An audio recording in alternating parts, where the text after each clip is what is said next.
Oke, selamat sore Pak. Dengan Bapak sore. siapa? Saya dengan Pak Andri. Oke, saya mau wawancara Bapak beberapa pertanyaan mengenai sekolah PKBM Kasih-Anugerah.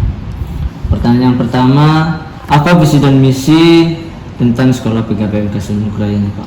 Ya, visi PKBM Kasih-Anugerah adalah membantu masyarakat mencerdaskan melalui pendidikan sekolah paket dari paket A, SD, paket B, SMP, paket C, SMA, dan membantu mereka untuk supaya anak-anak ini bisa sekolah dan melanjutkan ke jenjang lebih tinggi. Oke, baik. Bapak sudah berapa lama menjadi kepala sekolah di PKBM Kasih-Anugerah? Ya, jadi sekolah PKBM ini dari awal sejak PKBM ini berdiri itu hampir sekitar 12 tahun.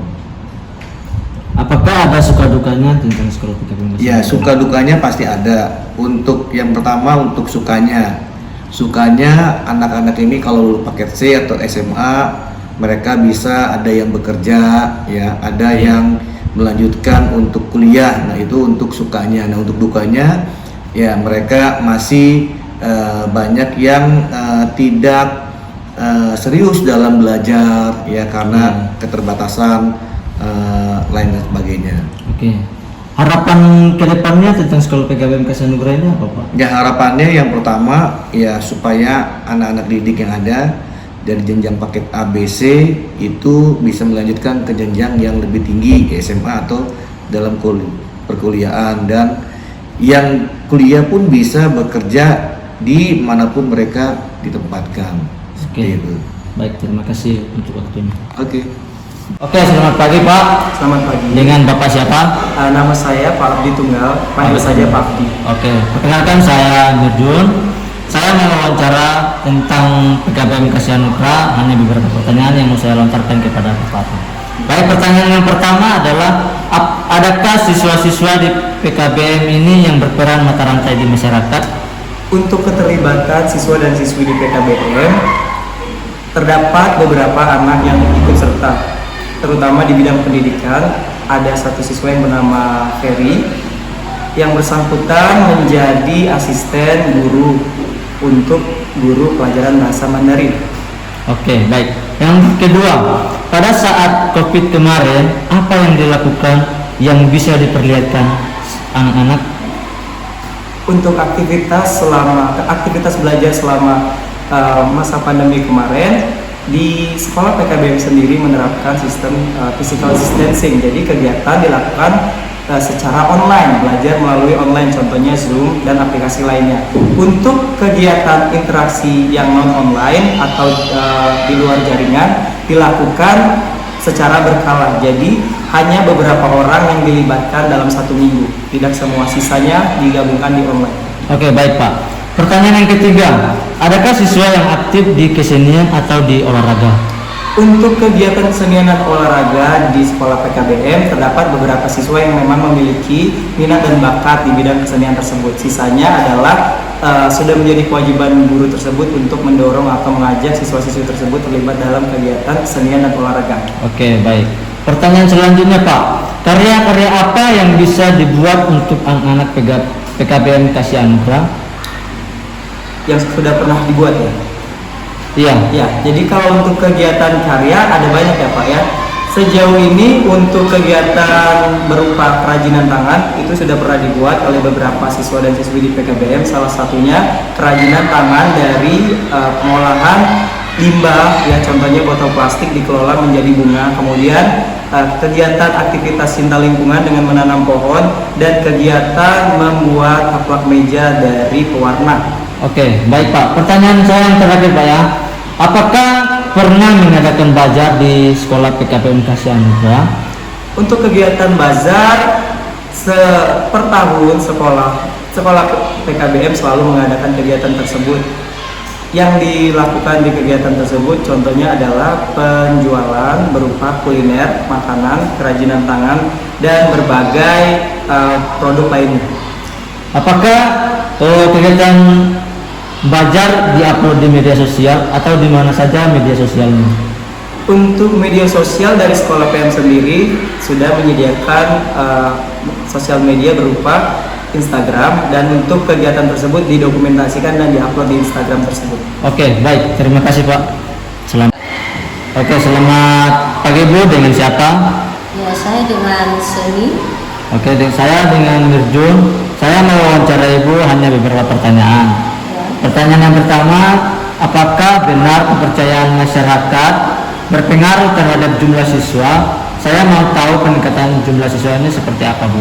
Ya, untuk saat ini sih sangat benar ya alhamdulillah. Dari data Dapodik yang sudah kita terima, di mana dari tahun 2020 ke 2021 jumlah siswa ada 133 siswa, dan di tahun berikutnya itu di tahun 2021 ke 2022 itu mengalami peningkatan 180 siswa, dan di tahun 2022 ke 2023 sedikit mengalami penurunan jumlah siswa, di mana ada 161 siswa. Nah, di sini juga kita dari Kasih Anugerah terus mengupayakan untuk melakukan promosi-promosi lewat website atau media-media lainnya, supaya PKBM Kasih Anugerah ini makin maju dan bisa berguna bagi masyarakat dan membantu anak-anak yang tidak mampu dalam bersekolah, dan juga agar anak-anak ini juga bisa berguna nantinya ke depannya. Itu aja sih Pak. Oke, baik. Terima kasih Bu. Selamat pagi. Oke, selamat pagi Miss. Pagi. Di sini saya ingin mewawancara Miss, tapi sebelumnya dengan Miss siapa? Saya dengan Miss Saskia. Miss Saskia ya. Miss Saskia sekarang ngajar kelas berapa? Saya saat ini dipercayakan mengajar kelas 5 paket A. Oh ya. Baik, di sini ada beberapa pertanyaan yang ingin saya tanyakan ke Miss. Menurut Miss, sistem pembelajaran yang ada di PKBM Kasih Anugerah apakah sudah menjadikan peserta didik sebagai subjek dalam pembelajaran? Menurut saya pribadi sudah ya. Kenapa? Karena ini sudah kita rapatkan juga ya. Memang kita harus menjadikan siswa itu sebagai subjek dalam proses pembelajaran. Nah, buktinya kalau dari saya sendiri, saya sudah menerapkannya ya.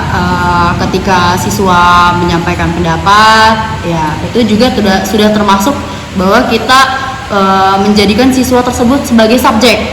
Nah, kemudian apalagi dalam berkreativitas juga sudah termasuk kita menjadikan siswa tersebut subjek dalam proses pembelajaran. Oke, baik Miss. Lalu apakah di sekolah PKBM ini selalu mengutamakan keterlibatan peserta didik dalam pembelajaran? Kalau mengutamakan sudah pasti ya. Kenapa? Contohnya kalau dalam pembelajaran itu ketika saya memberi materi, ketika saya memberi penjelasan dalam proses pembelajaran, ya selanjutnya kalau saya sedang memberikan pertanyaan, nah mereka kemudian merespon, memberikan tanggapan. Nah, itu sudah termasuk bahwa saya melibatkan mereka dalam proses belajar mengajar. Jadi saya tidak hanya berbicara sendiri dalam proses pembelajaran tersebut. Baik, terima kasih Bu. Lalu di sini apakah para murid yang ada di PKBM Kasih Anugerah mereka selalu mengikuti atau menggunakan metode pembelajaran atau jadwal pembelajaran yang sudah disepakati bersama? Sudah ya. Kalau jadwal biasa kita selalu susun sebelum awal semester, kita selalu sudah susun gitu. Nah, kemudian nanti disebarkan ke siswa, ya nanti guru dan siswa mengikuti jadwal tersebut. Ya, misalnya contohnya ada kegiatan atau ada jadwal olahraga. Nah, guru dan siswa sama-sama mengikuti jadwal tersebut. Begitu. Baik Miss, terima kasih atas waktunya. Baik. Selamat sore Bu. Iya, selamat sore. Boleh perkenalkan diri sebentar? Oke, saya orang tua dari Nicholas, anak PKBM Kasih Anugerah di paket A. Oke. Saya mau wawancara Ibu mengenai anaknya di sekolah PKBM Kasih Anugerah. Kenapa anaknya di sekolah kan di PKBM Kasih Anugerah ini?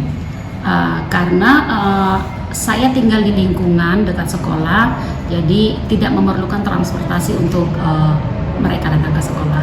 Oke, baik. Apa harapan ke depan untuk anak dan sekolah di PKBM Kasih Anugerah ini? Harapan saya untuk anak saya dia bisa lulus dengan baik, dan harapan untuk sekolah semakin hari semakin jaya dan bisa mendidik banyak anak-anak Indonesia. Oke, baik. Terima kasih Bu untuk waktunya. Sama-sama. Selamat sore Pak. Sore, Oke, boleh perkenalkan diri sebentar? nama saya Putret.